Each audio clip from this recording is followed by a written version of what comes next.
In December 1924, in the quiet town of Münsterberg, Germany, a discovery was made that blurred the line between a humble meat shop and a house of horrors. Police didn't just find bodies, they found meticulous records of human flesh, sorted by weight, name, and date of death. They found teeth in jars and leather made from human skin. This isn't a fairy tale. This is a terrifying true story of a man who fed his entire community with its own people. This is Well of Monsters.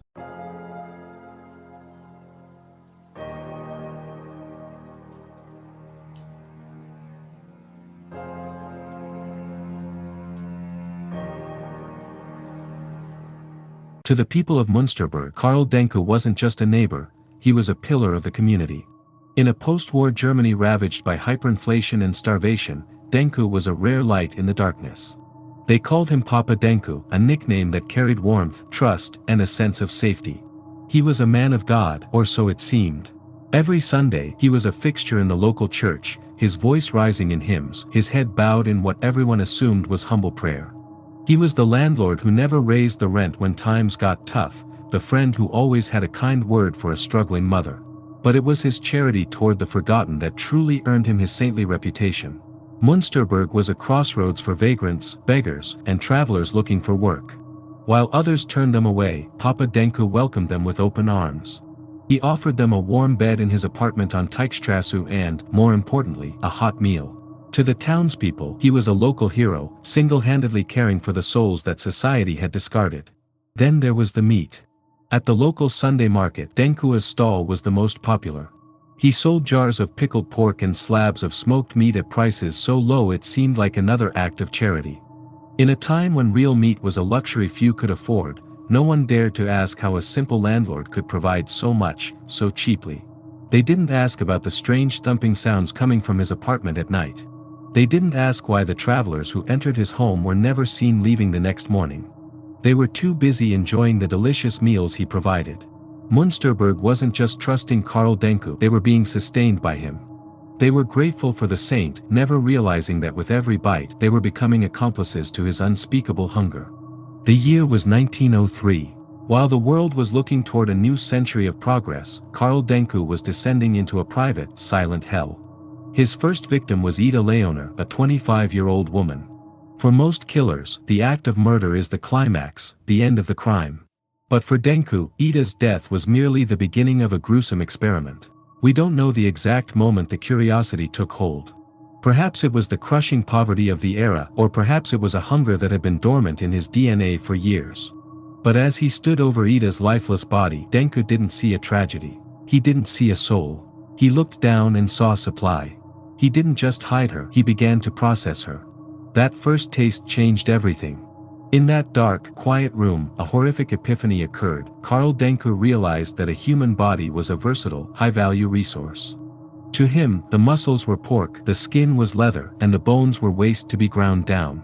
From that day forward, Karl Denke's worldview shifted into something purely predatory. Every person he met was no longer a neighbor, a friend, or a guest. They were walking inventories of meat. He began to look at the homeless travelers in Münsterberg with the same calculating eye a butcher uses on cattle. He wasn't looking for companionship, he was looking for the right ingredients. The saint of Münsterberg had found his calling, and for the next 20 years, his kitchen would never be empty again. Teichstraße 7 was no longer a home, it was a factory of silence. For 20 years, Karl Denke operated with the cold efficiency of a corporate CEO. He understood a dark economic truth: in a starving country, meat is power. But Denke was a specialist. He didn't hunt the rich or the famous, he hunted the ghosts of society, the vagrants, the drifters, and the homeless. People who wouldn't be missed. People who stepped into his safe haven only to become the very thing that would feed the town. Inside that apartment, the kitchen was a nightmare of preservation. Denke wasn't just a cannibal, he was a prepper.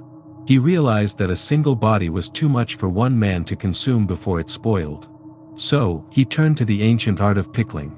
He filled large ceramic crocks with human muscle, submerging them in a heavy brine of salt and vinegar.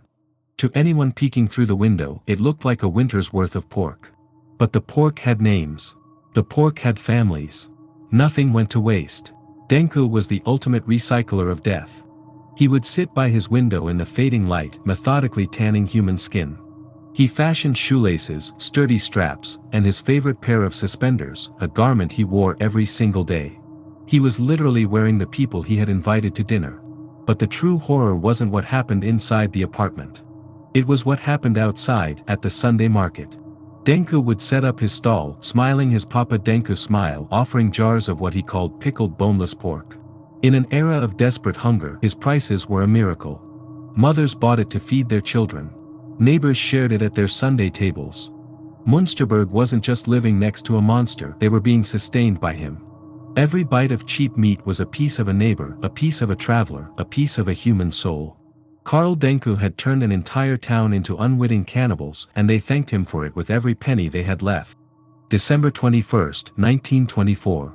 The Christmas season was in full swing in Münsterberg, and Papa Denke was preparing for his busiest time of the year. But that night the master of precision made a mistake. He chose the wrong victim. His target was Vincenz Olivier, a young, homeless man looking for nothing more than a warm meal and a place to rest. Denke welcomed him with the usual saintly smile, invited him inside, and offered him a seat at the table. But as Olivier sat down, expecting a bowl of soup, Denke reached for his pickaxe. The blow was meant to be fatal. It was meant to be the end. But Olivier was young, and his will to live was stronger than Denke's swing. The axe struck, but it didn't kill. Bloodied, confused, and fueled by pure adrenaline, Vincenz Olivier didn't surrender. He fought back. He scrambled toward the door, his screams echoing through the silent, cold hallways of Teichstraße 7. He burst out into the winter night, a ghost escaping a grave, shouting at the top of his lungs, "Karl Denke tried to kill me. The saint is a murderer." There they stood, in the dimly lit hallway of Teichstraße 7, the saint and the sinner. On one side, Karl Denke, calm, breathing steadily, leaning against his doorframe with the practiced ease of a man who had done this dozens of times. On the other, Vincenz Olivier, gasping for air, a jagged wound on his head, his hands trembling as he pointed at the man everyone loved. The neighbors who opened their doors didn't see a crime scene, they saw a disruption of their peace. In 1924 Münsterberg, reputation was everything. To them, Olivier was a nobody, a wandering vagrant, a beggar who likely had too much to drink. But Karl Denke, he was the man who provided their Sunday dinner. He was the man who helped the poor. For several heart-pounding minutes, the air was thick with a terrifying silence. Denke actually tried to play it off. He looked at his neighbors with a weary, grandfatherly sigh and claimed that the boy had tried to rob him, that he had acted only in self-defense. And the most haunting part, the neighbors believed him. They almost turned their backs. They almost walked back into their warm apartments, leaving Olivier to the mercy of Papa Denke. If they had, Olivier would have become entry number 32 in the ledger, and the factory of death would have kept running. But the blood was too much to ignore. Even for a town blinded by gratitude, the sight of a pickaxe wound on a screaming man forced them to do the unthinkable. They called the authorities. Not to arrest Denke, but simply to settle the matter. They still thought the police would apologize to Denke for the inconvenience. They had no idea that by calling the law, they were finally pulling the thread that would unravel 20 years of human slaughter. The police arrived not to catch a killer but to calm a neighborhood dispute. To the officers, Vincenz Olivier was just another troublesome vagrant, while Karl Denke was a respected local figure. They actually apologized to Denke for the trouble. They took both men to the station, but the atmosphere was far from a criminal interrogation. Denke was calm. He was Papa Denke, the churchgoer. He told the officers that Olivier was a thief and they almost let him go. But then, they saw it, the axe. And they saw the blood. A formal search of Denke's apartment was ordered for the following morning. It was meant to be a formality. When the police entered Teichstraße 7, the formality turned into a crime scene that would traumatize even the most seasoned investigators. They didn't find a home, they found a human warehouse. In the kitchen, the air was thick with the smell of death and vinegar. They found the jars. Ceramic crocks filled with human meat, pickled and sorted. They found the bags of teeth, hundreds of them. They found the ledger, that meticulous accounting of lives lost. But the most haunting discovery was the workshop. There, police found human skin stretched across frames, drying in the dim light. They found laces and belts made from his victims. They realized that for 20 years, the Saint of Münsterberg had been turning his neighbors into accessories. While the officers at Teichstraße were literally stumbling over human remains, a completely different scene was unfolding at the Münsterberg police station. At the station, Karl Denke wasn't being interrogated as a monster. He was being treated like a victim of a misunderstanding. Because of his saintly reputation, the guards hadn't even bothered to put him in a high-security cell. They offered him water. They spoke to him with respect, addressing him as Papa Denke. To them, he was still the generous landlord, and Vincenz Olivier was just a lying drifter. But miles away, inside apartment number 1, the reality was shattering the floorboards. Imagine the scene. One investigator reaches into a ceramic jar, his fingers brushing against something cold and rubbery, thinking it's pickled pork, only to pull out a human ear. Another officer is in the bedroom, staring at a pile of clothes, realizing every coat and every pair of shoes belonged to someone who had vanished years ago. And then, the phone at the station finally rang. The officer who picked up the receiver heard a voice on the other end that was trembling with pure, unadulterated terror. The message from the crime scene was short, frantic, and life-changing. Don't let him move. Don't let him speak. You aren't holding a citizen, you are holding a butcher. The atmosphere at the police station shifted in an instant. The officers who had previously shared a joke with Denke, who had treated him with the respect due to a religious pillar of the community, now looked at him through the iron bars with pure, unadulterated loathing. They realized they hadn't just arrested a man, they had brought a predator into their own house. Denke sat there, watching them. He saw the shift in their eyes. He saw the way they gripped their holsters when they looked at him. He knew the formality was over. The game he had played for 20 years, the mask of the saintly neighbor, had finally shattered into 1,000 bloody pieces. But as the guards began to prepare the heavy chains for a high-security transfer, Denke remained eerily calm. He wasn't afraid of the trial. He wasn't afraid of the executioner's axe. He was already looking at his own leather suspenders, calculating his final move. The town wanted answers, but Karl Denke was about to ensure they would only ever have ghosts. The people of Münsterberg were gathered in the streets, fueled by a mixture of grief and pure, unadulterated rage. They wanted a trial. They wanted to look Papa Denke in the eyes and ask him how the man who prayed with them on Sundays could have served them their neighbors for dinner. The prosecutors were already building the trial of the century. They had the ledger, they had the jars, and they had the bone fragments of over 40 human beings.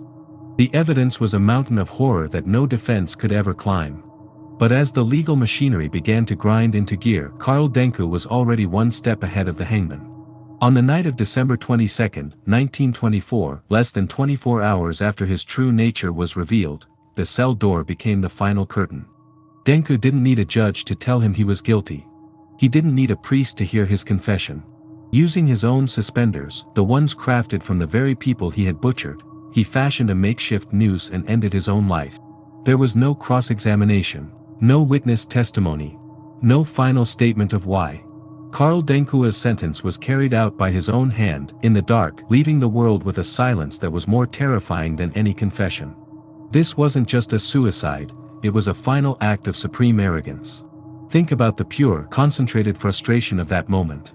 The families of the 40 missing people were waiting at the courthouse doors, clutching photographs, begging for a single word of closure.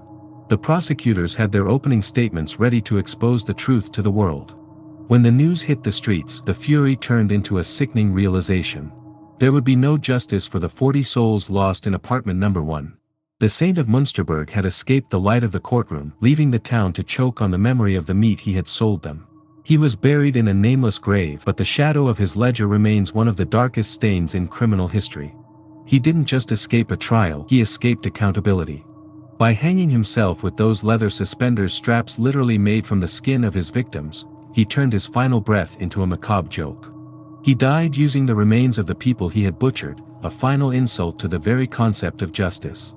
Karl Denke proves that sometimes, the monsters we fear don't hide under the bed, they live next door, they pray in the same pews, and they feed the community.